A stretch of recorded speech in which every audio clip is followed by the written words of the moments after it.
particular.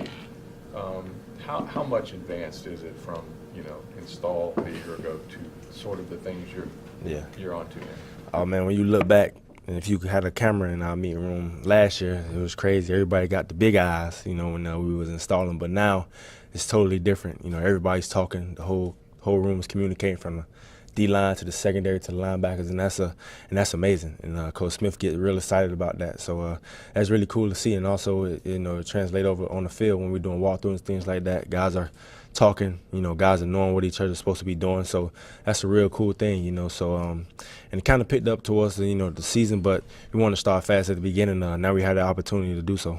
You just mentioned that word communicate. Every player I think that's been out here has talked about communication wasn't there early on in the season. And Mike just talked about it, saying it took a while for you guys to get comfortable talking with each other. Yeah. Was that what kind of triggered finally you guys speaking out? Yeah, I think the main thing was, when we first installed the defenses, guys are just focusing on their job, what they're supposed to be doing, just still learning what they're supposed to be doing. So as the season went on, we kind of, graduated from knowing what we're doing to knowing what the guys around you doing. So, that's the main thing, and that's the only way the defense is going to work, if you know who you're working with, knowing the guys where guys are supposed to be, and knowing how you're supposed to fit, and that allows us to play fast, play fast and make plays, anticipate things. So, that's the main thing. That's the type of level we're trying to get on in order for us to be a great defense. Was there an aha moment for you with this defense when you're like, okay, now it's really starting to click for me? Maybe a specific play or a specific game? Probably right around, Saints game, around that time, Saints, Seattle game, and okay, yeah, you start to get it now, things started clicking. Guys start talking, guys start getting more comfortable. Guys are, knowing where each other's supposed to be at. When you see guys flying around, that goes to show that, that we know what we're doing. You got guys knowing what you're doing, and also with the talent we have, it could take us a long way. You were pretty banged up all throughout the year last year. You played through a lot of injuries. Mm-hmm. How are you feeling health-wise now? I'm feeling great, man. I'm feeling great. I can't complain. I'm blessed. Had a long off season. I had a chance to get healthy. Get everything I had to do squared away. So now I'm ready. Hit the ground running. Lavonte, a couple of weeks ago, Gerald stood up there, five-time Pro Bowler, and talked about, I got to get to the next level and do more for my team. Did those comments surprise you, Lavonte, and do you feel that same way about your own game? No, not at all, man. They didn't surprise me at all. We all know Gerald. Gerald's his own worst critic. Gerald's always trying to work perfection. If he feel like he wasn't perfect enough for us, he's gonna try his best to try to do that. So. We all love Gerald. We love the way he played. We love his work ethic. If he feel like he haven't been giving his all, all we're gonna do is just have his back and just keep pushing so he could do that. You feel that same way about your own game, Lavonte? Oh man, as athletes, as competitors, you always want to be great. You always want to be great at your position. Like you said, last year I didn't have my best year, so I just want to be able to, just get better and get back to my old self. Lavonte, this is your 6th year with the Bucs coming into. Do you feel a greater level of expectation than you ever felt before here? Oh man, each year, expectations get higher and higher. Each year, from last year, first win of the season since I've been here. So now, this upcoming season, got to go even better. Go from a winning season to a playoff season to competing, in the playoffs and also getting to the Super Bowl. The main goal is for us to, win this division and get to the big dance and make the Super Bowl. So, I'm sure everybody in the locker room has that same expectation, and we're ready to take on the challenge. You looking forward to going up against O.J. Howard in training camp? Oh, man, from what I see and from what I heard, he's a great athlete, man, a great kid, big body, great football player. Camp, I'm looking forward to going against everybody. Camp is one of those fun times where you get a chance to, compete against each other and just go at one another and just have fun with it. That's what I mostly do. And me and Cam Braid always trash talking, so hopefully me and OJ start that little trash talking battle, but, it's what it is. But from what I hear, he's a great kid. Mike Smith just said the staff made a good and a bad tape for every defensive player this offseason. Yeah. Was your good or your bad tape longer? We're not gonna get into that, but it was what I needed, to be honest. It's really what I needed.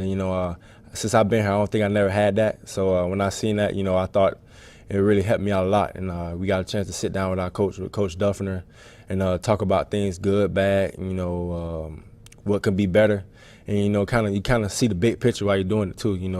It kind of helps you learn defense as well.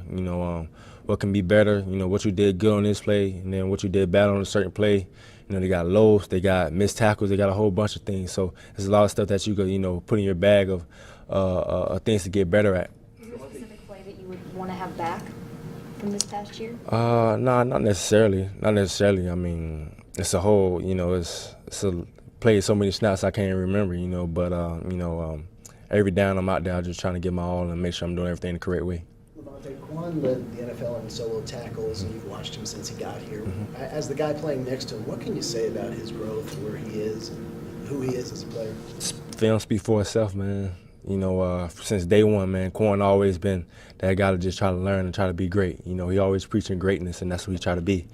You know, and just to get a chance to, you know, watch him grow, you know, from his rookie year to now, you know, even in his defense, you know, last year, like all of us had a struggle, but now when we come to meetings, you know, he's calling everything out. He's the mic backer. He's doing it. He's basically like when we're in meetings, he's basically taking control, like he's on the field, making all the calls, things like that, and that's awesome to see from being a shy kid at first to now growing up to being mature. So that's amazing, and you know, the best is yet to come for Quan. You've had preseason games down there before, but how much will it mean to you personally to get to open this season and set the tone in Miami? Oh man, not only that's my hometown, but I never really played against Miami before, so well, back at home. So it's gonna be amazing. I already had people call me about tickets, you know, trying to get out there and see, trying to get out there and support. But it's gonna be electrifying, man. It's gonna be fun. You know, I'm looking forward to it. You know, my family's looking forward to it. So you know, and also going out there to set the tone of what we want to be as a football team is gonna be really cool. What are fans going to see from you on Hard Knocks that they haven't seen before? They ain't gonna see nothing. Y'all know me, man. I stay behind the scenes. The camera catch me, but I'm gonna make sure I'm not doing anything unordinary. Lavonte, given James's new weapons, and what are you expecting from your leader in year 3? Oh man, I'm expecting James to be James, man. Be the same guy, electrifying quarterback. You know, making plays happen. You know, whether it's with his feet or with his arm. You know, keeping plays alive, throwing a deep ball to Sean, throwing a deep ball to Mike. You know, hitting Cam across the middle, OJ across the middle, dumping it down to the backs. Man, he got a lot of weapons to work with. But knowing James, man, he gonna just try to do his best to, you know, to get the best play. You know, he gonna try to compete his butt off and try to win. You know, James, you know, brights up the locker room every time you walk in it, man. So I expect nothing less out of him. You ever been around a leader like that?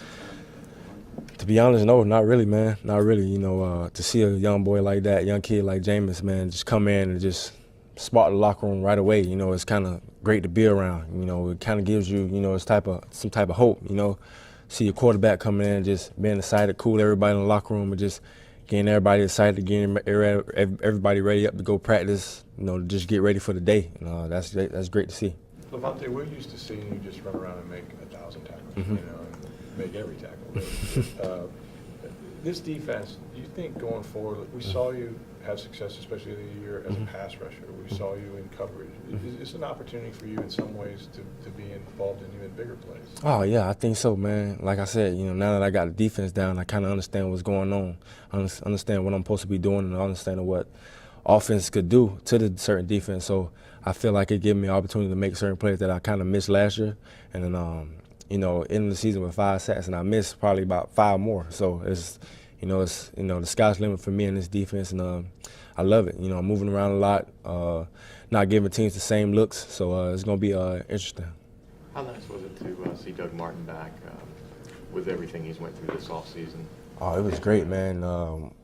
I was working out here this offseason, and Doug came, and I first seen him. And, you know, as soon as he seen me, he ran up to me, gave me a hug, you know, and, you know, knowing Doug, Doug, Tandy, you know, we the only guys left from that 2012 draft class here. So, you know, we kind of take that to heart. You know, we try to have each other's back. And, you know, we all pulling for Doug, you know, to see him come back, you know, great shape, smiling, happy. You know, we knew there was no worries. You know, wasn't no questions thrown out or nothing like that. We knew he was back to himself, and we knew he was ready to go for this upcoming season. Did you reach out to him as one of the guys in his class? Yeah, class? I did. As soon as I found out everything that happened, I reached out to him. You know, in his situation, he wasn't able to have a phone, but he said he got it. But you know, his situation given. But that's why when he saw me, we gave each other a hug, and I was excited to see him back. How quickly did you hear about the car crash and knowing that he was completely fine?